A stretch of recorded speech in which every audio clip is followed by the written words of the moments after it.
So ಇದರಲ್ಲಿ ನಿಮಗೆ ಇದನ್ನು 390 adventure 390 X version of vehicle ನೀವಿಲ್ಲಿ ನೋಡ್ತಾ ಇರೋದು.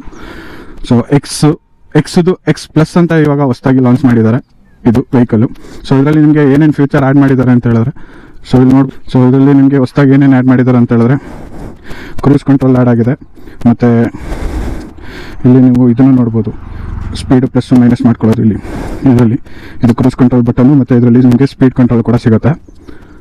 ಮತ್ತು ಕಾರ್ನರಿಂಗ್ ABS ಎರಡು ಕೂಡ ಇರುತ್ತೆ ವೆಹಿಕಲಲ್ಲಿ. ಫ್ಯೂಚರ್ಸ್ ಎಲ್ಲ ನಿಮ್ಗೆ ಆಲ್ಮೋಸ್ಟ್ ಎಲ್ಲರಿಗೂ ಗೊತ್ತಿರುತ್ತೆ ಏನು ಅಂತೇಳಿ. 398cc ಬೈಕ್ ಏನು ಚೇಂಜಸ್ ಮಾಡಿಲ್ಲ, ಸೇಮ್ ಎಲೆಕ್ಟ್ರಾನಿಕ್ಸ್ ಒಂದು ಆ್ಯಡ್ ಮಾಡಿದ್ದಾರೆ ನಿಮಗೆ ಇಲ್ಲಿ ನೋಡ್ಬೋದು. ನೋಡಿ ಒಂಥರ ರಾ ಫೀಚರ್ಸ್ ಆಫ್ ವೆಹಿಕಲ್ ಅಂತಲೇ ಹೇಳ್ಬೋದು. ಕ್ರೇಜಿ ಆಗಿದೆ ಮಾತ್ರ. ಬನ್ನಿ ಇದನ್ನು ಇವಾಗ ರೈಡಿಂಗ್ ಎಕ್ಸ್ಪೀರಿಯೆನ್ಸ್ ಮಾಡೋಣ ಯಾವ ಥರ ಇದೆ ಅಂತ. ರೈಡಿಂಗ್ ಮೋಡ್ ಕೂಡ ಇದೆ. ಸೊ ರೈಡಿಂಗ್ ಮೋಡ್ ಯಾವುದಿದೆ ಅಂತ ಹೇಳಿದ್ರೆ ಒಂದು ಸ್ಟ್ರೀಟು ಮತ್ತು ಒಂದು ಆಫ್ ರೋಡು ಎರಡೂ ಇದೆ. ಸೊ ಜೊತೆಗೆ ಇಲ್ಲೊಂದು ಸ್ಟ್ರೀಟ್ ಮೋಡಲ್ಲಿ ನಿಮಗೆ ಇಲ್ಲಿ ಏನೋ ಕಾನ್ಫಿಗರೇಷನ್ ಅಂತಿದೆ, ABS. So as it is ಮುಂಚೆನೇ ನಿಮಗೆ ಇದರಲ್ಲಿ ಬರ್ತಾಯಿತ್ತು ಇದರಲ್ಲಿ ABS ಮೋಡ್ಸು. ಒಂದು ರೋಡು ಮತ್ತು ಒಂದು ಸೂಪರ್ ಮೋಟೋ ಎರಡೂ ಇದೆ. ಸೂಪರ್ ಮೋಟೋ ಅಂತ ಹೇಳಿದ್ರೆ ಬ್ಯಾಕ್ ABS ಬಂದು ಕಟ್ ಆಫ್ ಆಗುತ್ತೆ. ಕೂಡ ನಿಮಗೆ ಎಸ್ಸಲ್ಲೂ ಕೂಡ ಸಿಗುತ್ತೆ, ನಿಮಗೆ ಇದು ಎಸ್ ವರ್ಷನಲ್ಲಿ ಕೂಡ ನಿಮಗೆ ಸಿಗುತ್ತೆ. ಕ್ರೂಸ್ ಕಂಟ್ರೋಲ್ ಮತ್ತು ಸ್ಪೀಡ್ ಕಂಟ್ರೋಲ್. ಬನ್ನಿ ಇವಾಗ ಕ್ರೂಸ್ ಕಂಟ್ರೋಲ್ ಯಾವ ಥರ ವರ್ಕ್ ಆಗುತ್ತೆ ಚೆಕ್ ಮಾಡೋಣ. ಅದಲ್ಲೇ ಇರಲಿ.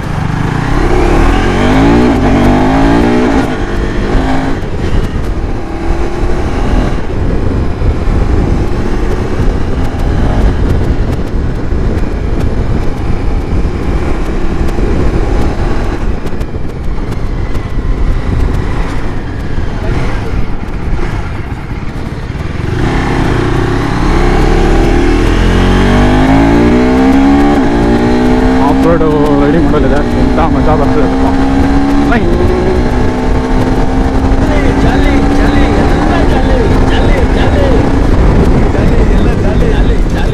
ಆಫ್ ರೋಡ್ ರೈಡಿಂಗ್ ಇದರಲ್ಲಿ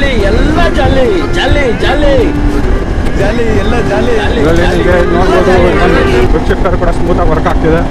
ಜೊತೆಗೆ ಅಪ್ಪು ಮತ್ತು ಡೌನು ತುಂಬ ಸ್ಮೂತಾಗಿದೆ ವೆಹಿಕಲಲ್ಲಿ.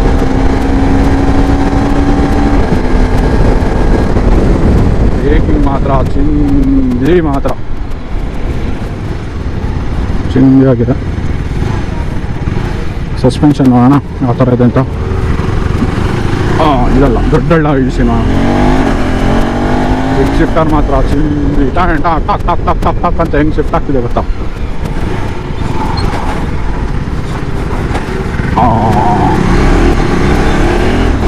ಇದನ್ನು ಕೂತ್ಕೊಂಡು ಟೂರಿಂಗ್ ಮಾಡ್ತೀನಿ ಅಂತ ಹೇಳಿದ್ರೆ ಸೂಪರ್ ಸೆಕ್ಸಿಯಾಗಿ ಮಾಡ್ಬೋದು ಮಾತ್ರ.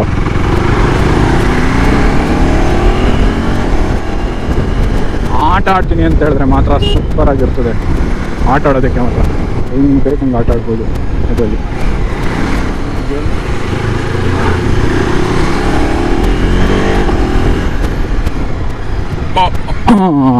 ಸೂಪರ್. ಮೇನ್ ಥಿಂಗ್ ಇದರಲ್ಲಿ ನಿಮಗೆ ತೋರಿಸ್ಬೇಕಾಗಿರೋದು ಏನು ಅಂತ ಹೇಳಿದ್ರೆ, ಮೋಸ್ಟ್ ಎಲ್ಲರೂ ಏನು ಅಂತ ಹೇಳಿದ್ರೆ ನಿಮಗೆ ಇಲ್ಲೀಗ ಕ್ರೂಸ್ ಕಂಟ್ರೋಲ್ ಆಲ್ಮೋಸ್ಟ್ ಎಲ್ಲರಿಗೂ ಕ್ರೂಸ್ ಕಂಟ್ರೋಲ್ ಅಂದರೆ ಏನು ಅಂತ ಗೊತ್ತಿರುತ್ತೆ. ಬಟ್ ಇಲ್ಲಿ ನಿಮಗೆ ಒಂದು ಸ್ಪೀಡ್ ಕಂಟ್ರೋಲ್ ಅಂತಿದೆ. ಸೊ ಸ್ಪೀಡ್ ಕಂಟ್ರೋಲ್ ಏನು ಅಂತ ಹೇಳಿದ್ರೆ ನಿಮಗೆ ಈಗ ತೋರಿಸ್ತೀನಿ ನೋಡಿ. ಸ್ಪೀಡ್ ಕಂಟ್ರೋಲ್ ಇಲ್ಲಿ ನೋಡ್ಬೋದು ನಿಮಗೆ ಸ್ಪೀಡ್ LM ಅಂತಿದೆ. LM ಅಂತಿದೆ. ಸೊ 50 km/h ಅಂತಿದೆ ಅಲ್ವಾ. ಸೊ ಅದನ್ನು ಸೆಟ್ ಮಾಡ್ತೀನಿ ಈಗ. ಸೊ ಇವಾಗ 50 km/h ಇಲ್ಲಿ ಪ್ರೆಸ್ ಮಾಡ್ತು ಅಂತ ಹೇಳಿದ್ರೆ ಆಕ್ಟಿವೇಟ್ ಆಗುತ್ತೆ. ಸೊ ಇವಾಗ ನಿಮಗೆ ಇದು ಹೋಗೋದು ಜಸ್ಟ್ 50 km/h ಅಷ್ಟೇ ನಿಮ್ಗೆ ಹೋಗೋದು. ಅದ್ರ ಮೇಲೆ ಅಂತ ಹೇಳಿದ್ರೆ ನೀವು ಎಷ್ಟೇ ಎಕ್ಸ್ಲೀಟರ್ ಕೊಟ್ಟರು ನೋಡ್ಬೋದು, ಇಲ್ಲಿ ಎಷ್ಟೇ ಎಕ್ಸ್ಲೀಟರ್ ಕೊಟ್ಟರು ನಿಮಗೆ ಅದು ರೆಸ್ಪಾನ್ಸ್ ಮಾಡಲ್ಲ. ಸೊ ನೆಕ್ಸ್ಟು ಬೇಕು ಇದನ್ನು ಸ್ಪೀಡ್ ಕಂಟ್ರೋಲ್ ಅಂತ ಹೇಳ್ತಾರೆ. ಅದೇ ಕ್ರೂಸ್ ಕಂಟ್ರೋಲ್ ಅಂತ ಹೇಳಿದ್ರೆ ಕ್ರೂಸ್ ಕಂಟ್ರೋಲಿಗೆ ಚೇಂಜ್ ಮಾಡೋಣ. ಕ್ರೂಸ್ ಕಂಟ್ರೋಲಿಗೆ ಬಂತು ಅಂತ ಹೇಳಿದ್ರೆ ನಿಮಗೆ ಇದರಲ್ಲಿ ಕ್ರೂಸ್ ಕಂಟ್ರೋಲು ಆಕ್ಟಿವೇಟ್ ಮಾಡಿ ಮಿನಿಮಮ್ 20 ಸ್ಪೀಡ್ ಇರಬೇಕು. ಸೊ ಈಗ 48ಗೆ ಸೆಟ್ ಮಾಡಿದ್ದೀವಿ. 48 ಮೇಲೆ ನೀವು ಈಸಿಯಾಗಿ ಆಟೋಮೆಟಿಕ್ಲಿ ಹೋಗುತ್ತೆ ನೋಡಿ. 30 ಸ್ಪೀಡ್ ಸೆಟ್ ಮಾಡ್ತು ಅಂತ ಹೇಳಿದ್ರೆ ಎಕ್ಸ್ಟ್ರಾ ಏನೂ ಕೊಡ್ತಾಯಿಲ್ಲ ನಾನು. ಈಸಿಯಾಗಿ ನಿಮಗೆ ವೆಹಿಕಲ್ಲು ಅದೇ ಹೋಗುತ್ತೆ. ಜಸ್ಟ್ ನೀವು ಬ್ರೇಕ್ ಹಿಡಿತು ಅಂತ ಹೇಳಿದ್ರೆ automatically cruise control cut off ಆಗುತ್ತೆ. ಸಸ್ಪೆನ್ಷನ್ ಮಾತ್ರ ಚೆನ್ನಾಗಿ ಆಗಿದೆ. ಇದನ್ನು ಆಫ್ ರೋಡ್ ಟೆಸ್ಟ್ ಮಾಡಬೇಕಲ್ವ. ಆಫ್ ರೋಡ್ ಟೆಸ್ಟ್ ಮಾಡೋಕೆ ಹೋಗೋಣ ಯಾವ ಥರ ವರ್ಕ್ ಆಗುತ್ತೆ ಅಂತ.